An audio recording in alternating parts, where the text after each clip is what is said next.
నమస్కారం అండి. నేను doctor Naveen Kumar Venigalla, consultant neurologist at NASA hospitals LB Nagar. మనకి ఇప్పుడు పార్కిన్సన్స్ డిసీజ్ అనేటువంటి కూడా చాలామంది మనకు ఓపిక వచ్చిన పేషెంట్స్లో చూస్తున్నాం. సో ఈ పార్కిన్సన్స్ డిసీజ్ అనేటువంటిది ఒక వణుకుడు వ్యాధి అంటాము. సో దీన్ని ఐడెంటిఫై చేయడానికి సింపుల్ నిమోనిక్ ట్రాప్ అంటే టీ అంటే ట్రెమర్, అంటే రెస్టింగ్ ట్రెమర్, ఖాళీగా కూర్చున్నప్పుడు చెయ్యి ఇట్లా పిల్ రోలింగ్ అంటే వణుకుతూ ఉంటుంది.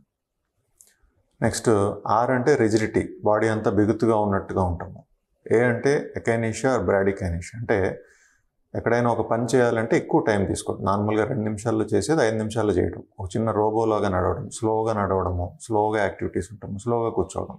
So it's called ఎకైనీషియా.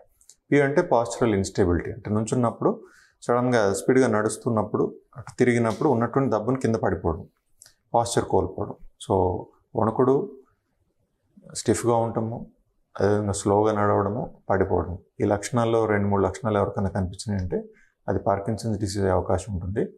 ఎర్లీగా మనకి చూపించుకున్నట్టయితే దీని సింపుల్ ట్యాబ్లెట్స్ ద్వారానే మనకి మూమెంట్ని ఎక్కువ చేసేటువంటి మెడిసిన్స్ ఉంటాయి. ఈజీగా జబ్బు కంట్రోల్లోకి తెచ్చుకోవచ్చు. Thank you.